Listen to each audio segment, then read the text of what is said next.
Welcome back to the Brew Crew podcast, everyone. This is episode 217. Today we have a new special guest you might notice. Well, I'm in the Carriage House Bar. Matt's not here. And we have Jeff. I'll let you introduce yourself so I don't say anything that you might not want me to say. But it's Jeff or Jeffrey. What do you prefer? Jeff's fine. Jeff's fine. All right. We have Jeff. He's got a lot of industry experience, and I think this is going to be awesome. Hopefully the first in a long series of kind of beer industry interviews that we'll do. So thanks for joining me, Jeff. This is going to be, I think, a great conversation. And you want to just introduce yourself? Yeah. So I'm Jeffrey Lockwood. I'm a salesman for a distributor. I've been in the beer, wine, liquor industry for I think like 13 years now. Started at retail stores. Became managers of those stores, then worked my way up to bigger stores. With that, got into wine, then wanted to get out of retail, and now I sell mainly craft beer, some imports, and some liquor. A lot of I like to say that Fireball keeps my my mortgage paid. So. Oh, nice. Yeah, Fireball. Yeah. I guess that would be the popular one. Yeah. That's funny. And so you're out of Connecticut? Yes. Yeah. So like I basically I'm in charge of like one county of Connecticut. I think there's like 8 counties in Connecticut. So basically I have like the Yukon area. So I have like a very young demographic to very rural demographic of people that I'm selling to. Okay. No like cities or anything like that. Yeah. Oh, that'll make for interesting questions, because it's probably a different demographic, flavor profile wise too, like what they prefer. Oh, for sure. Yeah. Like I mean, it shocks me all the time what kids are drinking in college now. What's selling? Like it's not beer, but all of a sudden like Dr. McGillicuddy menthol is wildly popular with college kids, which I have not heard of that. You've never heard of Dr. McGillicuddy? It was big in Massachusetts. It's just like have you heard like peppermint schnapps? Yeah. It's kind of like that, but less alcohol. It's got like 30% alcohol, and that's all of a sudden that is it's gotten very popular with college kids, which is weird. Schnapps is something that my mom drinks or drank. Yeah. That's not really. I guess it's coming back. That's cool. Like speaking of college towns, we all every craft beer drinker, you're gonna have a palate that has a little bit more refinement and diversity, I think, because you come from wine, spirits, and beer, whereas Matt and I are mostly beer. Matt drinks a lot of bourbon, but I don't know if you remember Scott. Yeah, of course. Yeah. Yeah. Okay. We call him on our podcast. We call him Sphil, stepfather-in-law, or Chuggalo Sphil. He comes from a similar background as you. He's got more diversity in the things he tries, so it'll be interesting. But everyone has a standard, some sort of, just bottom of the barrel, if you will. The gas station, they sell 24 packs at the gas station. Yeah. Mine's Busch Light. I drink Busch Light like all the time. What would be your standard? So I have a rotation of 3, honestly, because nice. I have so right now it's Labatt Blue. Like that is my go-to. I've heard that a lot lately. I just love it because I can get a 12-pack for like $11.99, and like that's expensive now. The way you used to be like $8.99, which is crazy. Yeah. That or Narragansett, which I fairly local. I don't know how far they go out, but and then which is just like a lager, and then Pabst Blue Ribbon is a big one of mine. Yeah. That's popular here in Ohio as well. Yeah. And then honestly, like it's the one I actually don't sell, but I also do throw in some Busch in there because my wife loves Busch. I don't know why. But you know what? It's everybody I talked to who previously hated Busch or Busch Light drinks it now, and they must have changed something, because no, it's very good. I actually prefer it over Bud or like Bud Light or any of those. It's got more flavor, and it just tastes better, I think. Yeah, it's man, ice cold on a hot day. There's no. It's like It's like rehydrating, in my opinion. I love it. I'm not gonna lie. Because I think you guys started pumping Busch before even the You Betcha guy, and then he just took it over, and you guys should have gotten like huge fame from that. Yeah, I think he had charisma. he had video before we had video. Yeah, that true, probably true. helped Yeah. him a lot. His videos are very funny. So No, they are. we're not trying to own the No. joke of Busch Light, but we started it as a joke, and back then Yeah. we were drinking Miller Light. That was Yeah. mostly what we were Oh, drinking. really? And so it was funny to make fun of Busch Light, but then slowly but surely we all crept right into Busch Light, and we were like, this beer is really good. Let's just have this be our standard beer. Yeah. And then they released Busch Light Apple. That kind of changed a lot for us. We I were actually like, never oh, this had is that. a serious company. It's good. Is it good? We love it. I love it. Yeah. I think that it's become lore in a sense, Yeah. in that, like, I like it so much, and it's so cheap and accessible that it makes sense to just buy 3 cases of it. Yeah. Because it's not going to be around. At least in Ohio, it sells out. Yeah. I know in other No, places it doesn't. I see people like around here when it comes in, they're like, oh my God, you There's, like, have lines. the apple? Like they're like, they get so excited. Yeah, but I've but just it's never, like still never tried. available in Illinois, which is so weird. Yeah. Oh, really? But I've become such like a fanboy of it. And it's really like, if you ask me what's my favorite beer, what's the best beer I've ever had, stuff like that, I'm not going to answer Busch Light Apple, but I really enjoy it, and I have all these cases of it. So I have, like, my kids bought me a Busch Light Apple flag for my birthday or something, and I have all this Busch Light Apple merch, shirts and stuff, because people keep buying it for me because I keep evangelizing it. But it really is, like, I think that was the first time where I was like, oh, Busch Light is more than just these farm cans. Yeah. And, like a joke. So yeah. so yeah, we like it now. But nice. So you brought up an interesting point. You don't sell it. Are you more inclined to drink beer that you personally sell? Yeah. Or are you more inclined to say you drink beer that you sell? So I mean, in any industry, some things get you jaded after a while. Mm-hmm. So yes, there's particular beers I go out of my way not to drink because of actually my time in retail. There's a very, very popular beer out here called Treehouse that's only sold at the brewery, and and they've been doing it forever. They still have lines, like huge lines, and it's this whole, it's like a cult thing, almost. Where people just sit in line for hours to get their beer. And I would just hear this over and over again. And at the store that I was working at, we had, 35 doors of beer. And I'm just like, there's a lot of good beer here. You can get here. You don't have to drive an hour and sit in line. So I really got jaded. So like I go out of my way not to drink that beer. But I'll try anything. There's like, I can't deny good beer. I do drink a lot of beers that I do sell, but I'm lucky that how my company is like set up, we are statewide, and we basically have acquired companies throughout the years with different footprints.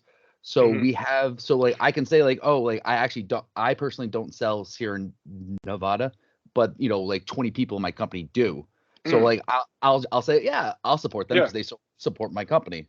But it's some people who the distributor out here sells it, and they might think that like, oh, you're supporting someone else, but no, it's like that. That's how I look at it. I try to support the people that support me, but so I do drink more beer that I do sell. But yeah, that makes sense. You brought up a lot of good points that I want to hit. But I'm thirsty. You look thirsty. Yeah. So let's crack open a beer. I'll crack one open. You crack one open. And now we've agreed beforehand that you're not going to score the beer. Yes. I might, if I think I'll score it if I love it. I won't trash it just because to keep it consistent. Yeah. Sure. But yeah, so I'm drinking Land Grant, and this is splendid. This is a fruited sour. This was a gift. Oh, this is actually a milkshake IPA. I thought it was a sour. This was a gift by one of my coworkers. So I'm excited about this, and I'll crack that open. What are you drinking? So I'm drinking Voodoo Ranger Fruit Force. I believe it just came out on the 1st. So we're just launching that now. It's a fruit IPA. So 2 fruit IPAs. That's perfect. Like we didn't even pre-plan that. No. What's your ABV on yours? ABV on mine is let's find it. We just had a conversation on the last episode that ABV is starting to get harder to find on these cans. and it's because we focus on the cans. I don't know when the last time you listened was. We still do the can art boner segment. Yeah, of course, yeah. And so I was disappointed you guys changed the name of the podcast. You guys seem much more professional now. Oh, you know what? Well, let me get the. Okay, sorry. 7.7. No, because Okay. you bring up a good point. We're trying to introduce more local breweries to the people who listen, and so I can't remember which brewery it was at this point, but we reached out, and their rep reached out almost immediately and was like, "No way, the name, it promotes frat culture." Yeah. And whatever, and we were like, frat culture, like we're two like 30 somethings who drink beer on a podcast. And then we also Dayton, the city of Dayton has a Dayton's Best every year. Yeah. And I feel like we were a lock to at least be placed in the podcast category. Yeah. And we were not even like remotely considered. And the podcasts that were just like, 10 listens or whatever a week. So clearly just vote pumping or something. Yeah. And we think it's the name. So we changed the name. Yeah, no, I get more listeners. I distinctly remember when you guys changed name, because I was scrolling Facebook. I was like, wait a minute. Like I don't follow this, and then it was just it's us. Yeah. But yeah. What about yours? Oh, the beer? It's 9.5, which is huge. Wow, that is big. Yeah. So is that like a double IPA? Yeah, they just call it an IPA, but yeah, it's definitely a double. Oh, wow, or they're calling it just a regular IPA. It just says IPA, yeah. So, but I mean, this is coming off the heels. Their beer they launched, I think, last year at some point, called just Juice Force. I'm not sure if you tried that. I heard it. I didn't try it. It's like the best-selling IPA in the country right now. It's a 9.5 IPA from them, but it's just really juicy, and it doesn't. I mean, this doesn't even drink like a beer. This just tastes like Four Loko a little bit, but without the caffeine. Really? It's really fruity. But there's no. I actually asked if there's no like additives in it, which I shocked to hear. But yeah. So you said it's a fruited IPA. That's how they describe it. No, not fruited, just fruit IPA. Just fruit IPA. Yeah. There's nothing in it. Yeah. There's nothing in it. Yeah. IPA. So, oh wow. So there's no description of what, but I'm guessing you taste a lot of that because it sounds like you're getting Four Lokos. You're getting carbonation and fruit. Is that what you're getting out of that beer? Tastes like a high C kind of, yeah, or like sorry, not high C. What's the guy bust through his your Kool-Aid. Kool-Aid. Oh yeah. Kool-Aid, man. Oh yeah. Oh wow, it tastes like Kool-Aid. That is like a huge. That's an endorsement in my opinion. Yeah. Because I love Kool-Aid. Yeah, no, it's interesting. It's good. So as an IPA, is there any hop profile at all? None. Beer? No, damn. There's no hop. There's no hops. Wow. This no beer bitterness, is all no hops. No. Oh really? Yeah. That's amazing. So, and it's called Juice Force. Fruit Force. Fruit Force. Oh man, that's awesome. I mean, and so that just came out. It came out. I'm at least in Connecticut on January 1 in just 6 packs, and I think in a month or so, 19.2s will be coming out. So you probably see those at gas stations. If you can you buy beer in gas stations in Ohio? Yeah, beer, yes. See, we can't, but you can't. So we can't buy spirits in grocery stores or gas stations. Yeah, we can't either. But we can buy beer in both of those. Okay. Yeah, we can just buy beer in convenience stores that are not attached to gas stations or liquor stores. Yeah. It's interesting to talk to somebody from another state like that, because a lot of times we talk to people from just Midwest, Illinois, Wisconsin, whatever, and you can do whatever you want there.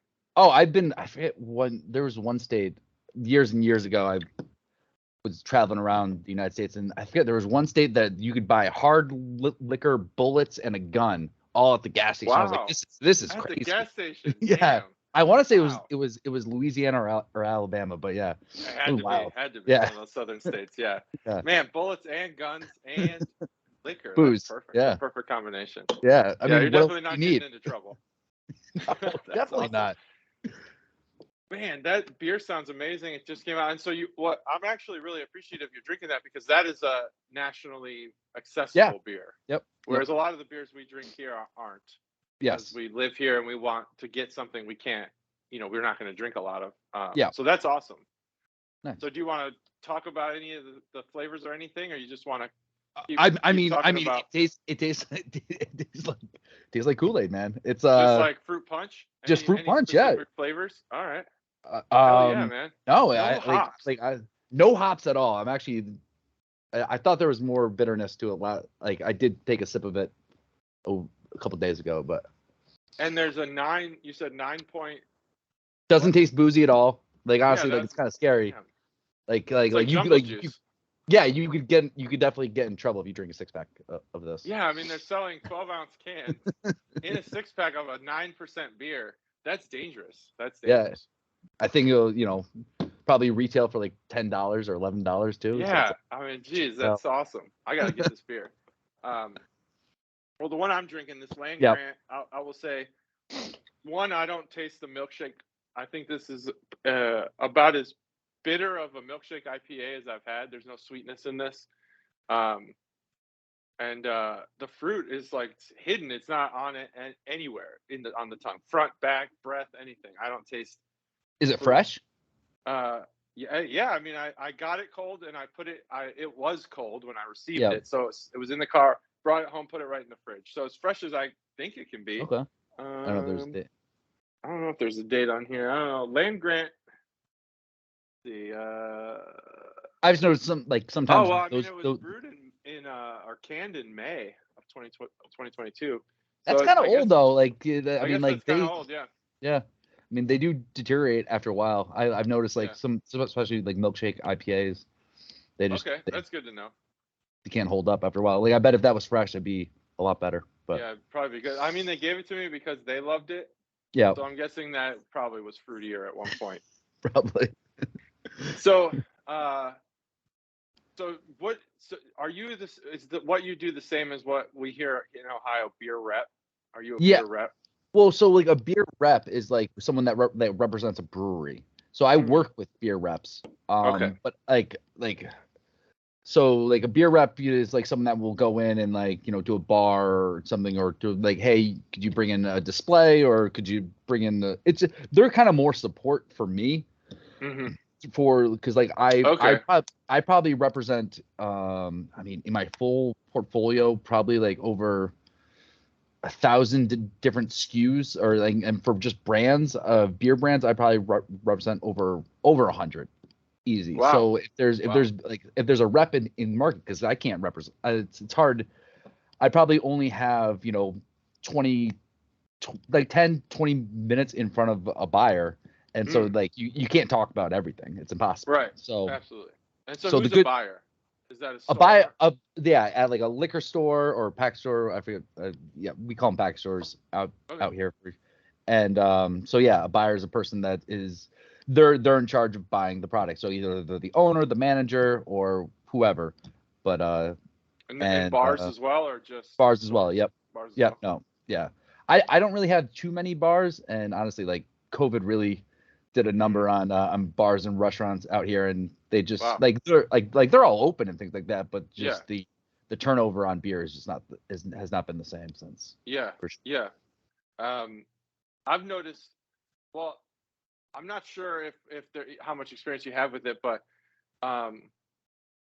when you're selling, I wonder if how this plays a role.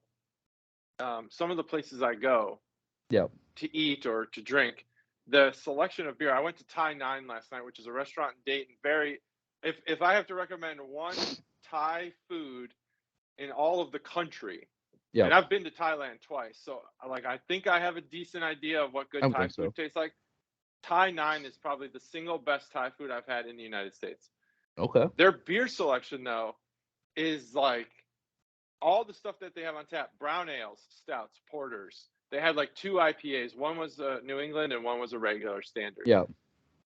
That seems to be pretty heavily tilted towards the darker beer. Even with the brown ale. How many tap lines do they have? I think they had maybe 20 to 24. Okay. Yeah, that's one that's and a lot of darker beers. They had a couple lagers. I mean, you have a lot of standard stuff. Yeah. You're a restaurant. You don't want everyone to be turned off by craft beer. Of course. But I noticed, like, okay, there's a lot of brown, like 3 brown ales. It's like, I think you need Too maybe many. one if you have One. that many taps, Yeah. Yeah. Uh, do you find or do you tailor how you sell to, like a certain, you could tell what somebody's into, and are they buying based on what they like, or are they smart enough in most cases to kind of say, here's what's selling, I'm going to buy that, or here's what Yes I and think will sell? yes and no. So there's Okay. it's one, like a lot of, if they're like a good restaurant that they want to curate their beer list, like they usually have Hmm. a standard where they if they have like say 10 tap lines, they have like, okay, we have like 4 IPAs, we have 1 domestic, Yeah. then we have like a pilsner, a sour, and a dark or brown ale, and like that's Hmm. like that's what they have, and then Yeah. they just wrote they'll just like they'll have like their mainstays on there, like a lot of them will have like for their Stella or like their Guinness. That's like Yeah. usually the taps that don't change, or whatever their Hmm. domestic is.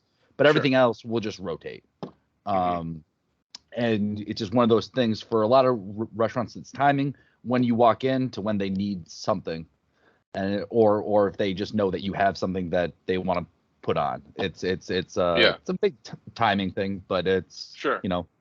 Is there you know anything right now? Do you see any trends right now that are prevalent in either styles or maybe even breweries? I'm seeing Pilsners do very well. I like local. Really? Yeah, I've been seeing it just pull faster than. I mean, IPAs Hmm. are definitely still king. Yeah. Still I king. mean, Yeah. they're and like definitely. Yeah, I don't know. Like it's hard for me to honestly say, just because I do have 2 young kids. I don't go out. I go to my restaurants that I cover, Hmm. but I don't go out to eat anymore. I mean, the Yeah. pandemic happened, and I happen to have a young kid, and like we just don't go out to eat anymore. Right. Yeah. I'm a homebody now. Yeah. I So remember that time. Yeah. so I really don't see too many other restaurants, but it just seems like it's very stagnant out there, and people are less Mm. inclined to take risks on a Really? product, Oh. of something new, like not necessarily new, but like just it's a different style, or Hmm. you know I mean, like right now, if you told me to go sell like a sour in the middle of winter, like I'm not doing it. It's because Oh, that beer's, really? yeah, it's just not gonna sell. Like Okay. sours do great in the summertime, Mm. but I wouldn't want to go sell one right now. Like I have one restaurant that always has one on, but Mm. it's not moving like it was like a few Okay. months ago. We have a So yeah, few brewers local in Dayton who are like yeah, sour yeah, experts. Um, yeah, so I guess yeah, that's true. We don't really, even on the podcast, we don't cover as many sours in the winter as we do in the yeah. summer. They're just, but yeah, Um, they're just better yeah, in the summertime. yeah, it's a beer. But what you're drinking now and how you're describing it really does kind of mimic what you're looking for in a sour, other than the sour Yeah, part. You're basically, looking yeah, for that fruitiness. So yeah, there's this, they're adapting, seems, yeah. Of course, yeah, definitely. and to release it in the winter, that's interesting. Well, yeah, I will. I've noticed a lot of breweries, they'll release stuff in December or January, especially like the larger ones. Hmm. And that's just to get like a small footprint, see how it goes, and then you just Yeah. hammer it Oh, in okay. like in April. So you have like a little distribution. Then they Sure. usually throw us like incentive, money behind it to go like push it to all Oh, hell, all and right. and Oh, that and makes sense. get it out there. So yeah, Okay. So when you go to these places, I mean, you could, from a mindset perspective, think about yeah, stores or bars, yeah, whichever makes sense to you. But like, there's a goal here, and obviously it's your job, so you're yeah. trying to complete your job in the most successful way possible. But when you sell beer, we do this thing every year where we go to this place locally called Barrel House, and we Hmm. put together an advent calendar. um, One of the previous times that Matt and I had gone to Barrel House, it wasn't to do that. We had watched a beer sales person. I don't know if it was Yeah. a rep or more aligned with what you do. Try Yeah. to sell some beer, and they were not. They did not want this beer. They knew it wasn't going to sell, but it was funny. It was a funny interaction to watch. But the goal here, like from your perspective, what's the goal other than for you to complete your job successfully? Is it to better the location you're selling to, better the brewery? Both? Is there a balance? And how do you strike it if that's the case? So, I mean, ultimately, my job is to make more money for my company and me. Mm-hmm. And by doing that, I have to convince, the store or bar that I'm the right decision to go with. So basically, so I have to give the store some winners for them to trust me. It's all about Absolutely. my whole job is based on trust, because no one that interaction that you saw and somebody's just like, hey, do you want to buy this? I think it's good. And if it's like their first interaction, they're gonna say, "Go pound sand." There's no way I'm gonna trust you. Like what? I've never heard of this beer. I've never tried it. Like whatever. Like that's not gonna happen. But if you rely on what you know and what sells in the area and in other stores or restaurants around, and you go with what the fastball up the middle. This is gonna sell. If this doesn't sell, then we got other issues. So like that's what I usually go with. I mean, I sell a beer from a brewery called New England Brewing. I think I sent it to you a couple years ago. I believe so. Yeah. It's called Sea Hag. It's my number one IPA I sell. It's a West Coast IPA. It's three different kinds of hops. Very standard. It's been out for like 15 years, and I sell a ton of this on draft. And so if they can't sell that beer, then I just that's them. That's their business. That's their problem. But like as long as I can show the establishment that I can make them more money, then I in turn make more money. Yeah. So okay. That's it's all. Definitely more towards, you're focusing more towards who you're selling to than who you're selling for. Even though for is kind of your company, but also your company's buying beer from breweries. Yeah, well, but like the way that I've always looked at it is like I'm based like take my company out of the business. I mean, the customers don't know my boss, they don't know my CEO, they don't know what my build is. It's like I'm the face of it. So I treat my job as they're buying from you. I'm an independent like contractor. So like I have to do everything in my power to like do what I can for my customers in reason. Yeah, that makes sense. Yeah. So like think about the worst beer you've ever had. Can you sell that beer? Would you sell, or are you honestly going to say, like, okay, let's say, let me frame it in a different way. I've only had one drain pour in my life, and it was really one ever. One ever. I mean, like I'm like I don't know, like I drink incredible. A lot, but the habanero Ballast Point, which is an OG beer, it's not made anymore. I'm pretty sure I've had it. It was horrible. How long ago they stopped making I mean, God, that I got that I wasn't in distribution or anything. I was just working at a store, and I remember trying that. Some rep came in at the time. He gave me. I was like, nope, this is terrible. No, yeah. Oh man. That was my one and only drain pour so far. Wow. Yeah. So let's say you have a craft brewer, not as big as Ballast Point. Let's say they're just a local guy. Yeah. They're one of their first, maybe let's say it's like one of their first 5 to 10 distribution efforts. Yeah. I don't know how this all works, the business side, but one of those is a habanero beer that you just hate. But it's kind of, that's a gimmick. Let's be honest. Yeah. Oh, of course. Beer. Yeah. So there will be pints that will be poured on this beer. Yeah. Do you sell that beer if you hate it personally? Now, yeah, no. Saying, I mean, I of course I have to sell things I hate. Like there's tons of things that I hate that I have to sell. Like I have to sell, not even like I'm trying to think. Oh, every May I have a big push. So Diageo own like I represent like Diageo beer. Okay. I have Guinness, Smirnoff. Like I sell a ton of Smirnoff Ice. I don't drink. Wow. Ice. I wonder about Smirnoff Ice. It has some staying power. It does. Surprising staying power. Like so every May they Diageo they put a lot of dollars behind this incentive to sell Smirnoff Smash, which is the 24-ounce cans of like this like fruity sugary drink. All right. And it's pretty lucrative. So like I mean I go and sell the shit out of it. You gotta do it, yeah. you just gotta do it. But it's like hey like but I can show them that it does sell because literally that for Diageo is it's a small brand for them, but that's 20% of their total revenue is just that Wow. little. It's just those 24-ounce cans, which is crazy. Damn. Wow. Yeah. Holy moly. That's crazy. Well, that, I mean, so it's refreshing to hear that you're kind of like, you're backed by data. Yeah, of course. 'Cause You that's like important. so I have live. I can bring up literally live data on what is selling, what my top seller last week or month was. It's basically by month, and it's I can show like what the store bought from me the year before and like how you did with it. So if they're like, hey, this didn't sell, I'm like, well, you bought one case this week, and then you bought 3 more like the next week. So like, what are you talking about? It Yeah. didn't sell. Yeah. Like you're just you just don't want to talk to me right now, or you're busy. But this sold. Yeah. So yeah. Oh wow, that's trickery.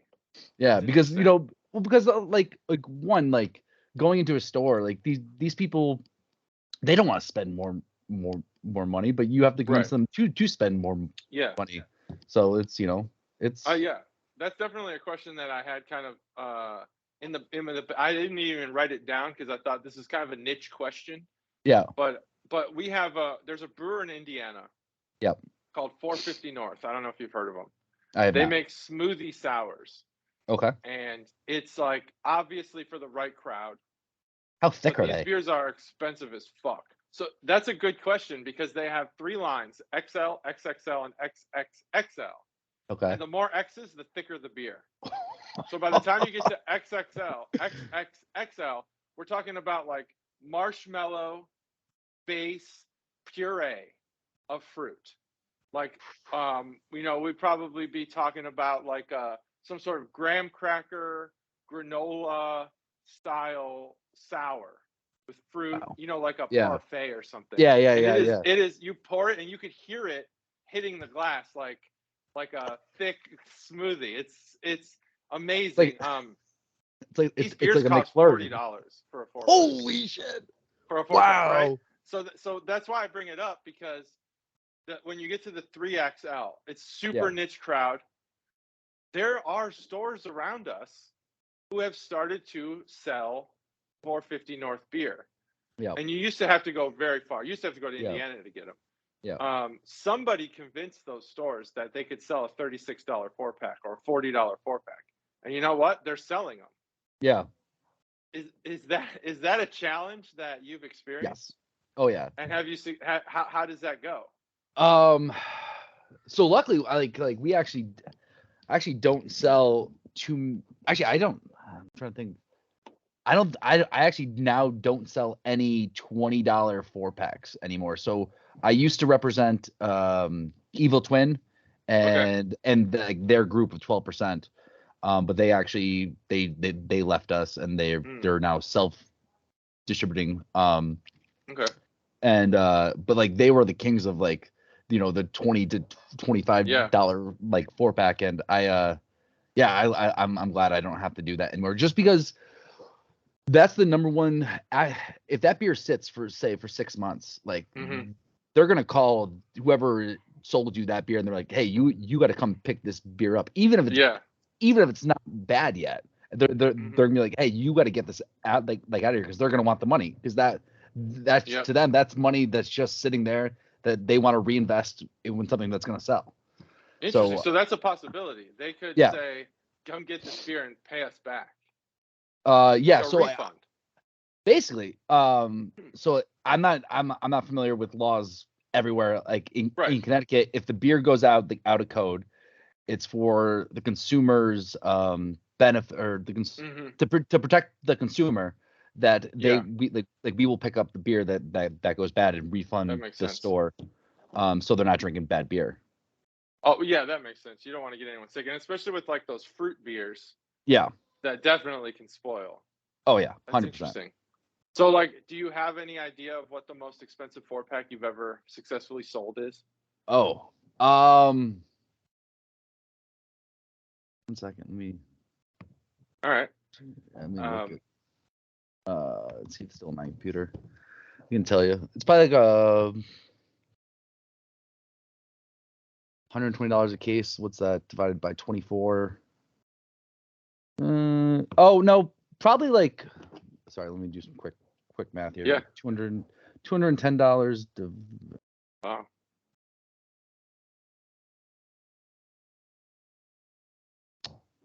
This is riveting radio. Oh yeah, no, it's fine. We're doing math, and like while you could do that, and I can just talk. All right, so so it'd be wholesale. The 4-pack would be $35. Wow. Okay. Yep. They would probably sell this beer as just singles though, most likely. Okay.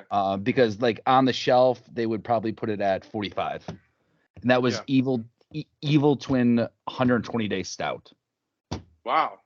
Yeah. Okay. 120-day stout. So I'm guessing that has like that was 120-minute Dogfish Head, where it's like how long it was in the barrel or something. I think that was aged for 120 days. Yeah. I assume so. Yeah.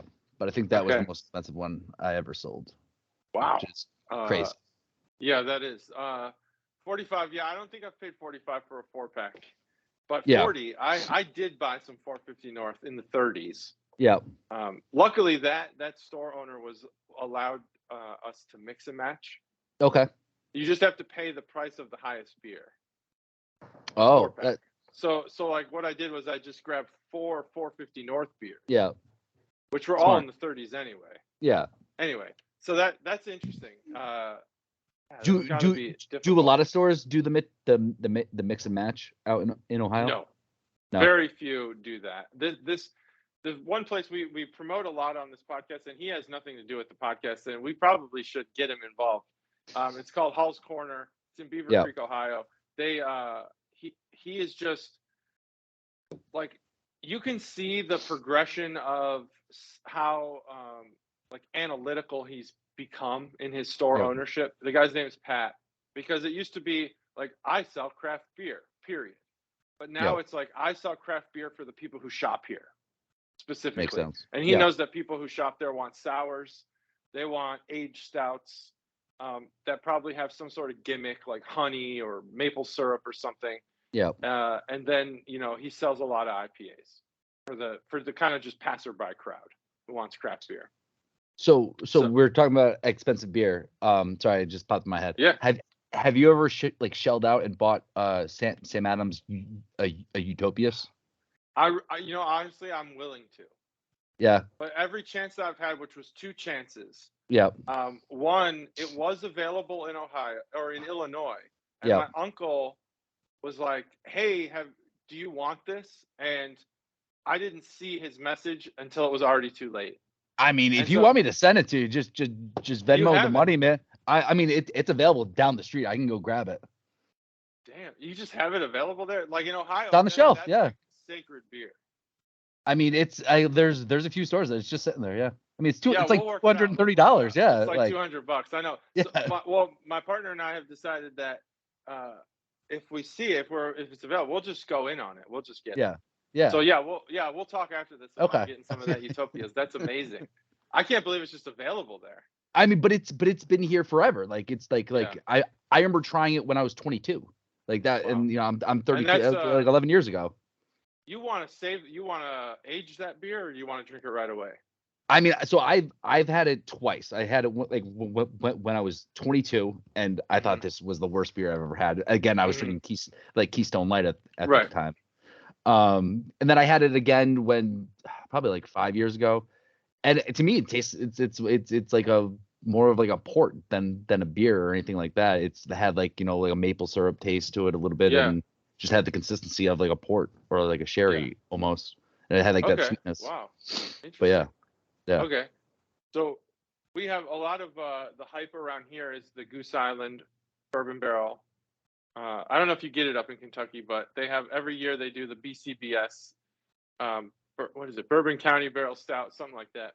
I have some that go back to 2011, I think. In my crap. I was that was the one beer I collected for a long time, and then I think around 15 or 16 I fell out of it. But yeah, I have some pretty old ones. Yeah, so I think right around there, 15, 16, maybe even a couple years later, maybe 18. That's when I think it started to not be the art that it was. Maybe it is. I don't know. I'm not like a stout expert. Yeah. But I've shelled out some money for some BCBS, but I'm from Chicago. And some of the things that they have are Chicago themed. Yeah. So I want to have that. Yeah. Wow, you have some from 2011. That's incredible. I think so. At the end, I'll check. Yeah, so I'll see what my oldest are. I have some questions here that are like geared towards you as someone who Yeah. likes beer and a Yeah. lot of other things. But we haven't even gotten there yet, just like what type of beers you like.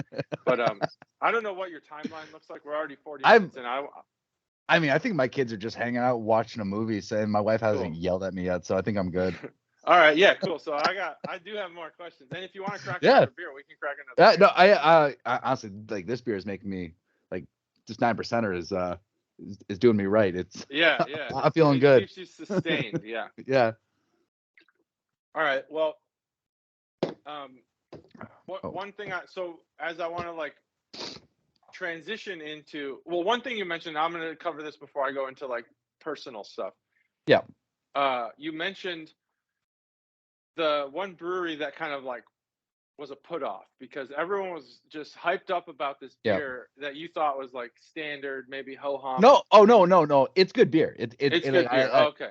I can't. I'd be crucified if I said it was bad beer. Like, it's good beer. They make awesome beer. Sometimes on this podcast we risk crucifixion. No. People love beer that sometimes doesn't make sense to us. There's plenty of those beers out there that I won't drink because I know they're not great. And some people love them, and I just avoid them. And I'm not gonna put a brewery down just if they're still so like my whole thing is I remember, God, like 8 years ago, you'd walk into any store and there was literally just bad beer on the shelf. There was breweries that were around that just made bad beer. Beer, yeah. And like, but if you survive to now, or you're thriving and you're a new brewery, you have to make good beer. Everyone knows what bad beer tastes like at this point. And if you don't, good, yeah. Like, do you think that was a result of early on? Do you think that was a result of like posers, as a drinker, like being like, oh, this is a good craft beer. I love this IPA. That's like horrible. Or do you think it was? I don't know. What do you think that was the result of bad beer being on the shelves? I don't know. Like, did you? I don't know, the one that always like comes to mind. Did you have you ever heard of a beer called Beaver beer? No. They're no longer around. But I actually have some of their. I still have some of their glassware because I find it like hilarious. So like their whole gimmick was they wanted their logo. It had like two peaks and then a beaver in between them. And like that was their gimmick, and that's how they sold their beer. That's it. That's what they want. Yeah. That's what they wanted. They just want pornographic imagery. Exactly. Yeah. And like they had an IPA, a red ale, and I don't know, maybe like a blonde ale or something like that. And it was horrible beer. It was terrible. Yeah. But it sold, and like, I found it hilarious because I got my hands on some glassware because I was like, oh yeah, especially. You gotta hold on. You gotta get a flag or something. Yeah, exactly. Oh, I would love a flag, but someone's got one.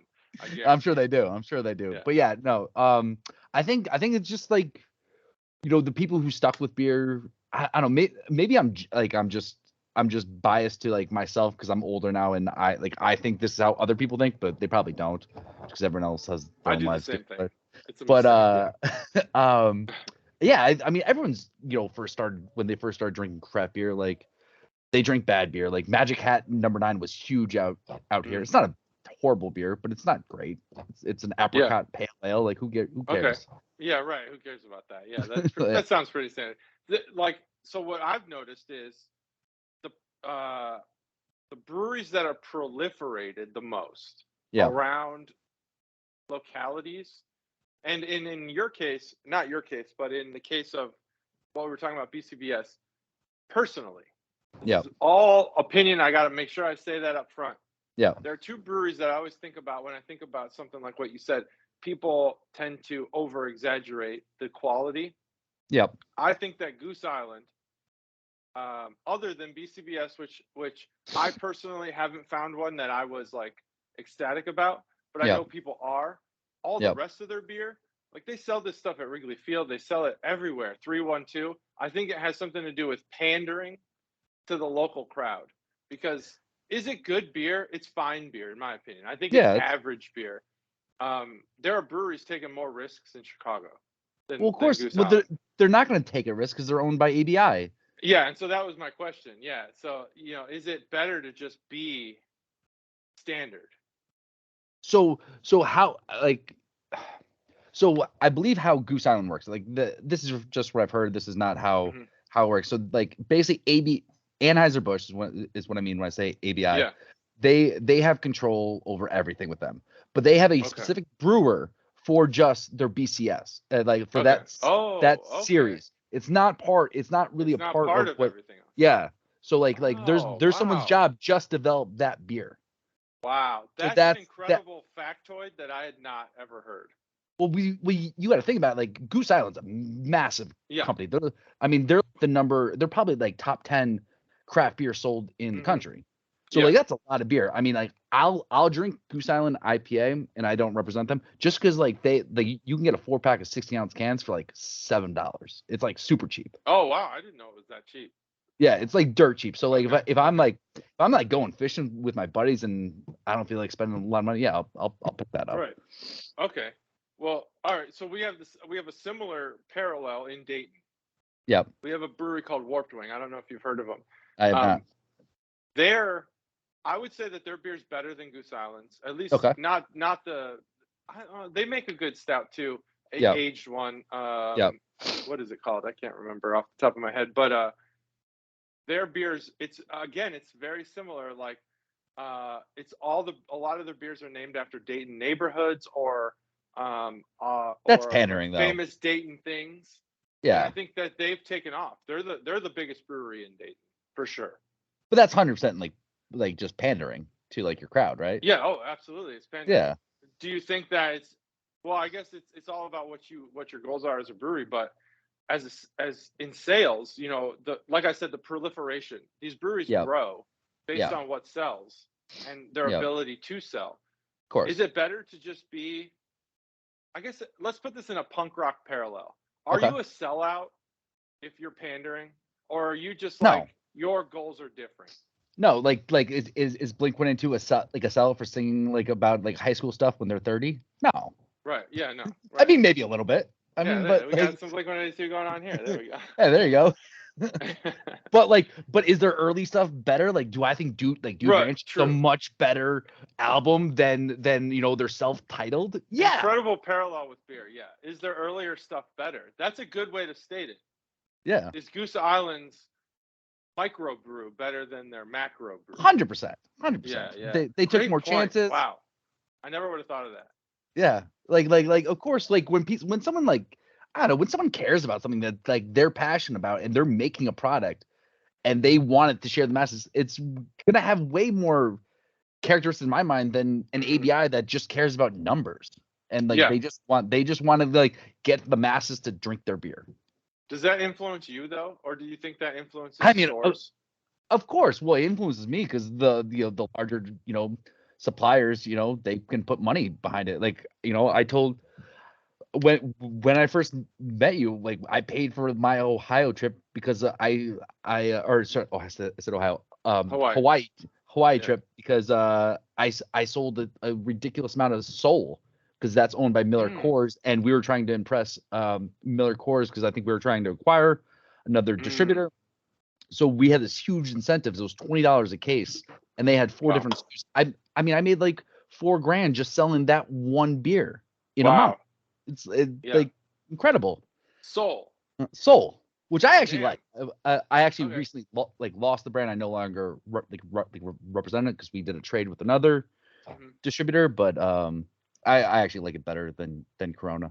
But tastes better. Oh yeah, we did a blind Mexican beer taste test. Yep. I don't remember. It was Soul in that. I can't remember, but It should Corona because it's the definitely most wasn't most popular in Mexico actually. I know we definitely. I think we did. I think we had Soul. We had Dos Equis Green. Yep. Yeah, Green, and then Corona and Modelo. I assume Modelo won. Yeah, most likely whatever the popular one Yeah. is. I don't remember at this point. No. Because I don't drink a lot of Mexican beer. But No, neither. we did it, and I believe I can't remember if it was Dos Equis or Soul that actually won the blind taste test. Oh, nice. So we do review, we do Yeah. score our beers on the podcast. Yeah. So it's good or bad. The worst beer I think that's ever performed on this podcast. And I don't know if this is a comment I'll make and we'll just move on, or if you Yeah, have it's any fine. comments on it. But it was a gluten-free sour. It was the What? worst beer. It was Wild Ohio. Okay, never heard of it. That's the name of the brewer. I don't remember, Black Cherry or something. It was Okay. awful, just awful. Gluten-free. I haven't really found a gluten-free beer that I've enjoyed. There's one that I like, but they can't call it gluten-free. Oh, okay. Because it started with gluten and actually has less gluten in it than a lot of gluten-free beers. Really? Yeah. Quick plug. Stone Delicious is a gluten-free beer, but they can't call it a gluten-free beer. Like Stone the brewery in San Diego. Yeah, and they have a beer They called make a beer Delicious. called Delicious. Okay. And that is a gluten-free IPA, and it does not. It tastes like an IPA, and it's great. Wow. Yeah, it's awesome. Wow, that's incredible. All right. Yeah. We'll have to check that out. That might be something we need to look into because we have yet to find a gluten-free beer we've enjoyed. Yeah, and like I think I believe even on like their website it'll show like because they get their beer like whatever they tested to see how much gluten it is, and they like say like how much it is, and it's like nothing. And like they'll compare it to like I think the biggest actual gluten-free beer in the country is Omission, which I think is again owned by Anheuser-Busch, and that one actually has more gluten in it than Stone Delicious. Wow. It's wild, yeah. Wow. That is crazy. Yeah. Yep. Well, that's good that sparked something. Yeah. So, like, moving on to kind of like your preferences as someone who's been around beer and been around other types of things. Let's start with the basics. Like, what do you enjoy? What's your favorite style of beer? Right. Yeah, right now kind of a timing thing, right? Yeah. So right now it's probably Pilsners. Like I use as much into them as the people who are buying that you're seeing that they're moving. Yeah, well, again, like maybe I'm biased because when I'm going to a bar, I'm like, oh, I like that. So light and crisp and like.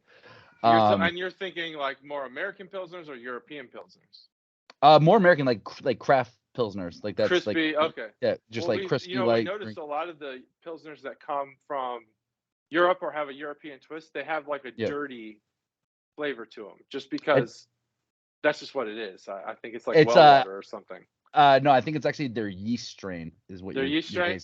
Yeah, a lot of times. Yeah. Interesting. Yeah, because a lot of times like Scott. Go ahead. No, go ahead. Scott was on here talking about the fact that their water is like filtered through the ground or something. Okay. I don't know how much of this could be. He is Chuggalos Phil for the listener. Scott for you. He comes from a wine background as well. Okay. So I'm not sure how much of that. He said these Pilsners taste this way because they're filtered through the ground. And then, like a well would pump the water up. You're just not going to get clean, crisp water in Europe. Now, I don't know that that's true. I've never been to Europe. I was a West Coast sailor, went to Asia a bunch of times.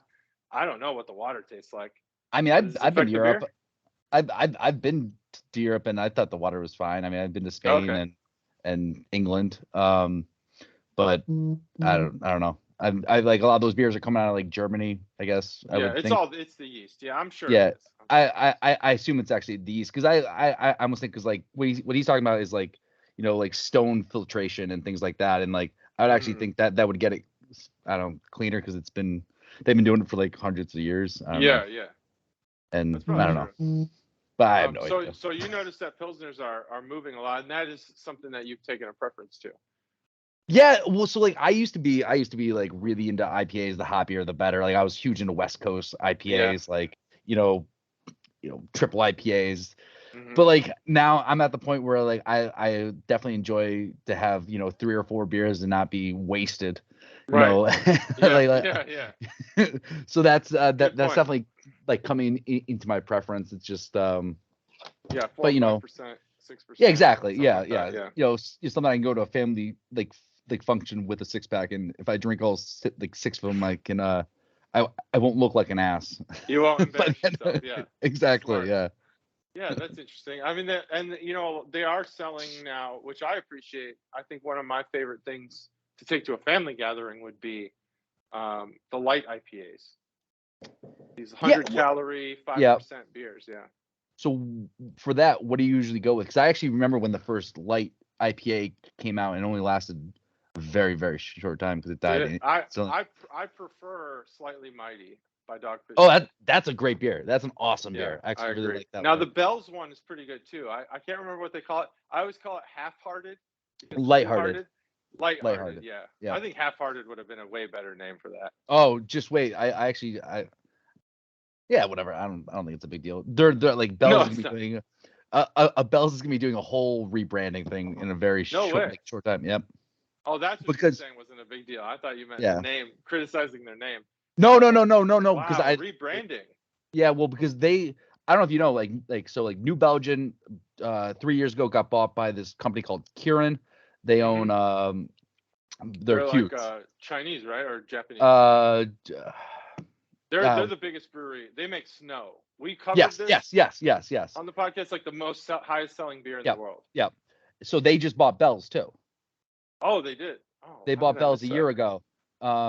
So they're like Larry Bell, who's the owner forever, like he no longer has anything to do with it. So they're like Bell's Two Hearted Ale, like that's what's always said. They're actually finally changing that to Bell's Two Hearted IPA, because like that was a huge thing that so I started at my company the week that we launched Bell's, and that was the last time that we put so much money in trying to launch that beer, because it's a great beer, and it has huge relevance in the Midwest. Nobody gave a fuck about it in the East Coast. Really? Nobody cared. It's huge here. Huge. Oh, in Ohio, it's one of the best beers I've ever had. Like it's a great idea of what it is. It's a very consistent IPA. Yeah. It's a good standard. It's a good standard in your exactly next to Busch Light. Yeah. Yeah, exactly. If I want a Busch Light, I have that. If I want an IPA, I drink Bell's. Exactly. And it's not gonna blow your socks off, but it's a very good beer. Right. Yeah, exactly. But no one cared about it in Connecticut. They threw like we pushed it for three years. I mean, we tried to make Oberon happen. That it just didn't happen. But because of that, God, I haven't had to buy a shirt in like years, because I every shirt I have is like a Bell. Like I think I'm literally wearing like a Bell's Oberon shirt. Oh, yep, there you are. Yeah, like that's awesome. Like everything I own is like I got a flag over there. It's just, I have so much Bell stuff. But yeah, I mean, like you'd be the belle of the ball here in Ohio, because people love Bells. I mean, the first time I saw a guy he was coaching youth baseball with me, and he would not wear the like Patterson Park hat, which was the town that we were coaching in. He would just wear Bell's hats. That's it. He was like a diehard Bell's beer fan. Oh man, if we lived closer, I would give you, like, I think I have 2 Bell's Oberon like neons just sitting in my garage, just in the box. Yeah. Oh man. Yeah, Bell's is so that you're saying that still hasn't been a success story? Not at all. No. Wow. So they're gonna rebrand. That's interesting. Yeah. So they're gonna be going through like a slow rebranding. Actually, it's fun. So I was on a trip not too long ago down to Kentucky, and I was with the GM of my company, and we were talking about different launches that have happened in the past. We talked about New Belgium. That was a fairly successful one. I think they were too late to the market, but whatever, that beer still took off. And he was like, I don't think we're ever gonna actually get our money back from all the money that we pumped into Bell's. Like, wow, in the return, yeah. Damn. Yeah, I mean, I guess if you're focused in one geographic region, maybe. If you want to shift your focus to Ohio, I think you'll do okay. Well, yeah, I mean, unfortunately, we're just in one state. You gotta make it relevant here. So it's yeah. But like, I mean, right. like I love this hat, but Rogue doesn't sell here, like, either. Really? At all. Yeah. No one. It's funny you put that hat on, because Rogue was the first brewery to interact back with us. Oh, really? We had Rogue Bat Squatch. Yeah, great beer. It. I like that beer. I like that beer. We hated it. That's fun to hear. So both Matt and I hated that beer, and Rogue actually reached out to us. Yeah. And they were like, "Hey, sorry you didn't like that beer." And I don't know if they were trolling us or if it's just standard procedure, but they sent us like a care package, and in it was a Bat Squatch sticker. That's awesome. Hilarious to us. But yeah. So it was interesting to see you put the hat on, because they were like the first time we realized, like, hey, somebody's paying attention to this. Yeah. To what we're saying.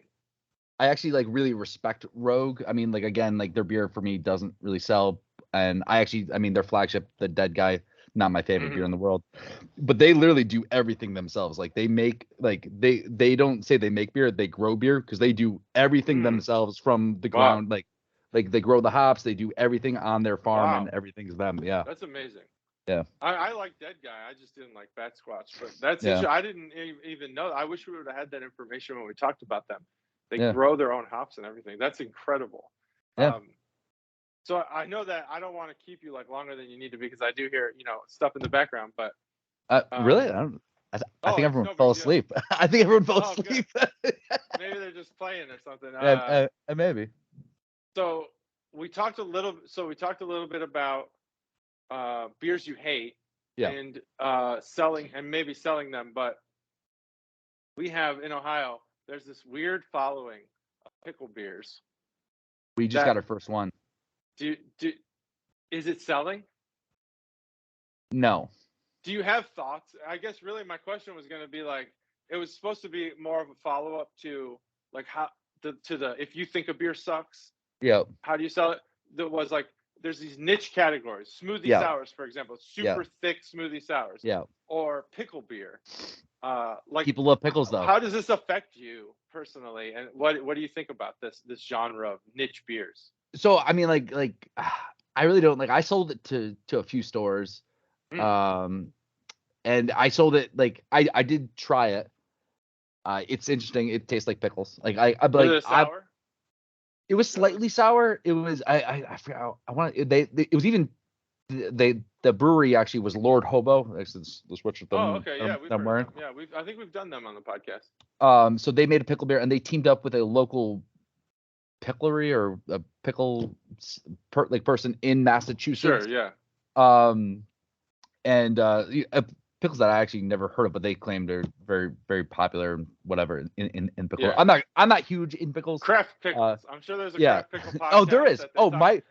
My wife loves fucking pickles and she's very particular. She can have ones that have never been warm. They have to be cold. Like it's a whole thing. Wow.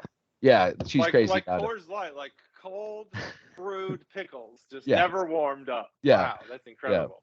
I didn't know. But so it tastes like a pickle. I mean, like I don't hate pickles, but this beer just tastes like a pickleback with beer in it. I don't know. It was okay. Yeah. That's what most of them taste like. But like from a sales perspective, from like a career perspective, I think the same thing as you. This beer's good. I'm glad I tried it. If it was my job to sell it, how do you sell that beer? Easy. That's an easy sell. That's an easy sell. Damn. That's an easy sell. Just because it's got a gimmick? Because it's pickles, and like everyone knows a person that's fucking crazy about pickles. Yeah, that's true. So 4 months ago, do you ever see the 99 like nips? Like 99 bananas. Yeah. Like 99 bananas. Yeah. So that was probably one of the drunkest times I've ever been. It was on 99 apples, I believe. So I sell that too. And 6 months ago they came out with 99 pickles. And that was the first pickle thing. Yeah, so that's the first pickle thing I sold. And I just walked around with one nip and I was like, "Hey, do you want to try this?" And they would buy it. And they're like, "Yeah."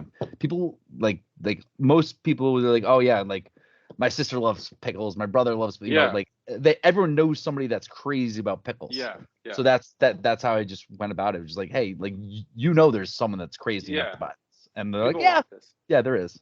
But you're not selling kegs. You're selling cans. I don't think we got kegs of it in. That would be a tougher sell. That would be a tough sell. To have a bar just sit on that for a while. Yeah, all like a $210 keg. Yeah, no, thank you. All right. Well, I mean, I think that's like the extent of all the questions I had. Did you want me to? Yeah, we can talk about the second beer. So this is a beer. This is Allagash Hop Reach IPA, 6.8% alcohol. Actually, really good. I actually like this a lot. It actually tastes like a beer, which is cool. Almost tastes a little like Sierra Nevada. But yeah, I kind of get I don't know. It's like definitely a little like citrus fruit. I don't know. It's citrus IPA. So you got 6%. You said that's good. That's a kind of standard. Yeah, it's in a pint. Yeah, it's in a pint. I believe this is their second IPA they've done. first one did not do so hot, so hopefully this one does better. But yeah. So we talked about. If you want to mention anything more about that beer, please feel free. I know you don't want to score them, so yeah, I'm not going to push you to do that. Okay. But you mentioned the fact that your demographic is more rural. Yeah. And college, you said? Yeah. So have you experienced, or do you have colleagues who work with cities? And how does rural craft beer differ from urban craft beer? Are there any distinct differences? Yeah, the amount of Red Stripe that you sell. Really? Who sells more? The urban areas. Okay. More, yeah. Really? Yeah. So yeah. urban Connecticut or urban in general? Urban Connecticut. I don't know a single person who drinks Red Stripe. So obviously they're in business, so I'll just speak for myself. So I used to have a different territory in Connecticut, which was basically like north of Hartford, and it was this area called Bloomfield that has a very high. I mean, like it's a weird town because it has a really nice area and that has a not so nice area, but like most places are. But anyways, it has a huge area of or a huge population of Jamaicans, and I was the number one Red Stripe person in Connecticut just for having that one town. And that makes sense. it was I saw in this one area I would sell no craft beers, like IPAs. I like that. I would joke that like that's where IPAs would go to die because they would just sit on the shelf. But basically I would get all my money from Red Stripe, this beer called Dragon Stout, which is another Jamaican beer, and Dragon Guinness. Stout, like the Game of Thrones theme stuff. No, this milk stouts. This is different. This is different. Actually, from what this is just a man like done this. I don't know how true this is. Yeah. But a few Jamaicans or some Jamaicans believe that it's an aphrodisiac to drink that with a little Ray and Neff, and they think that's it's a whole thing. And like, because I actually was like, I brought it up into a store, and this guy just walked up. He's like, "I was born because of that stuff." No, that is awesome! Wow. Dang, yeah. Okay. Yep. So, yeah, no, it's just I mean, like craft beer in the rural areas, I mean, is definitely, if you have something like I think this is gonna this would sell just because it doesn't really taste. It doesn't really taste like a beer. It's high alcohol. They're gonna be coming out with a single serve. It's gonna be cheap. It's gonna be like $2.99 for a big can. Like that's gonna.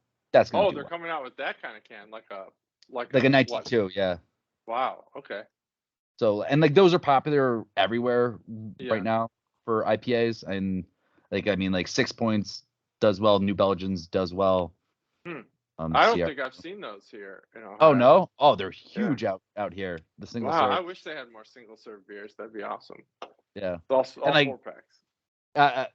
Yeah, I mean, like I even convinced like some of my stores to take the New Belgian ones and put the the plastic tops on them and sell them as 4-packs. So then you're buying a 4-pack of 19 beers, and it's like it's still like $9.99 because it's so fucking cheap. Wow! Holy crap! That's a good idea, actually. Wow. Yeah. Sell some big beers. So rural. So you think they're drinking? I guess just like beer that doesn't taste like beer. Are they? No. I'm saying that's beer? urban, not like. That's urban. That's urban. Yeah, that's urban. Okay. Oh, rural. No, rural is completely different. Like no. They'll drink craft beer for sure. It's trying to think what's I don't know. It's mainly IPAs that I see. It's I mean right now stouts. I mean everyone's looking for like a barrel aged stout of some sort. Yeah. Something like that. Just that time of year. But but like especially in New England, like IPAs. If there's a decent one out there, there's like they're probably the most popular one right out here is called Back East Ice Cream Man, which and then they have a double IPA called Double Scoop, and they have Triple Scoop. Oh, that sounds awesome. Yeah, and then they have like flavored ones like a raspberry and a orange. Wow. And these are all New England, like triple IPAs? Yeah. Wow. Yeah. Yep. That's amazing. We don't have anything like that. We do have New England triple IPAs, but it sounds awesome. Yeah. Okay, so the final line of questioning from my perspective. Yeah. You obviously you've alluded to the fact that you collected some barrel aged stuff. You've got somewhat of a cellar in your house, or a cellar, period, not somewhat of. What is your favorite beers? What is your favorite beer? And a different question, which could be the same answer but could also not be. What is the best beer you think you've ever had? Ooh. And I'll give you some time. You can think about it, and you don't even have to hear the words I'm saying. I'll just stall if you want. So I actually was asked this question by my father-in-law on Christmas, and he was like, "What's your favorite beer?" And I it's so hard for me because it's all subjective. So I'm just gonna give the answer that I gave him. Sure. Yeah. So basically, like when I used to work in retail and I was a manager of a large store, we used to travel around the world basically to buy wine directly from wineries, and then we'd ship back. And I remember we were out in California one time, and we're sitting out, this gorgeous landscape. You're drinking this wine. You're like, this wine we're gonna sell so much of this wine. It tastes so good. And then you get back, and it's just like, it's the moment in time and what you're around and what you're doing affects how you're feeling and what you're tasting so much that I remember getting back, and we're just in like an office and we're trying the wine again. I'm like, this wine fucking sucks. Like, what the fuck did we just do? Like, how much did we buy? So it really depends on like what's going on. It really does. But if I were to say just like my favorite beer of all time, man, I don't know. Or even just like if someone said, maybe not your favorite beer as an individual of all time, but if someone said like you can only drink this beer for the rest of your life, what do you think it would be? It'd probably be a beer called Super Knot from New England Brewing. I was a fan of them before I represented them, and I think that beer actually does okay in sales, but it's by far my favorite IPA. Yeah. Every time Brian's out here, he always like that's the one that he always goes out and buys. Oh wow. So, yeah. That's awesome. Brian's brother Tim actually introduced me to my favorite beer, but it's not about me, it's about you. Yeah. What's your favorite California beer? It's Cali Creamin'. I love that beer. I drink that forever. But it's definitely not the best beer I've ever had. Yeah. Which could be a different question. So you've got some BCBS that's like aged since 2011. You've probably had some Utopias. And your opinion on Utopia is interesting because of Matt and I have never had it. Yeah. So in our minds, it's like this unattainable thing. Yeah. But what do you think, if you could just pick, even if it's wrong and you realize later it wasn't the right answer, what's the best individual beer you think you've ever had? So again, this is gonna go back to time and place. Absolutely. Time and place. So I remember it was my first apartment with she was my girlfriend at the time, but now wife, and I was in charge of getting the power set up, and I didn't call before before we actually moved in. So the first 3 nights we didn't have electricity in place, and I remember so we couldn't keep beer cold, and it was October, and all I had was these BCS was these bourbon counties. So every night we would drink. So we would drink one of them, and it was amazing, and that was probably my favorite. Yeah. That's what kept you warm. That's amazing. Yeah. Wow. And so you're talking the Goose Island, BC. Yeah. County. Wow. Yes. Yep. That is an incredible moment because I don't have a memory with BCBS. All my memories with that are like, oh, this is BCBS. Okay. Yeah. But I have because that was the one thing that I from every apartment that I've brought with me. Oh, that makes sense. Is that beer? And so I didn't go out and buy beer. I didn't go buy food because I didn't have a refrigerator stored in. So I had these beers that were they're good warm. So that's what I had. What a moment! 3 nights. That might be a conversation that you need to go on a marriage podcast about to see how you survived. Because wow, that's incredible. It's because I moved in on a Friday, so they're absolutely not going to turn it on the weekend. It might have been a holiday. It might have been a holiday too, so that Monday they weren't there either. So made it even worse. Wow, that's incredible. Well, I don't know if you have anything you want to plug or you have anything you want to talk about, feel free. But like, I just want to say this has been an incredible conversation. Yeah. I super appreciate you doing this. I know I didn't give you like the longest runway to prepare. No. I mean, honestly, I feel like been incredible. I feel like we keep going for a while, honestly. Yeah, we really could. I mean, like that's one of the things like that I was thinking about when I was thinking about doing this episode was, one, you and I met in like the furthest possible place we could meet from where we live, which is Hawaii. Yeah. And I remember after that trip thinking like, I think Jeff and I could be like long-term friends. And then we didn't speak for a long time. Yeah. You sent me some beer, which I appreciate. And now we're doing this again, and like I feel like this could just be a thing. It'd be awesome. Oh yeah. No, and any. Like honestly, if you guys ever want, what's going on in the market, at least in Connecticut, every now and then I do have tidbits of what's going on like nationwide. But like I said, like Bell's is going to be doing a rebranding, a bunch of new beers coming out. This has been I've just really enjoyed this conversation. Yeah. So yeah, I mean, if you want any last words, feel free. Yeah. Just when we get off, just send me your phone number so we don't have to text over Facebook. And good point. And I'll find you a bottle of Utopias, and we'll let me know. Let me know what it costs. And I'll definitely get one of those off of you. All right, sounds good. Yeah, thanks, Jeff. This has been incredible. Thank you very much. It's been fun. Thank you. All right, take care, man. Hey, you too. All right.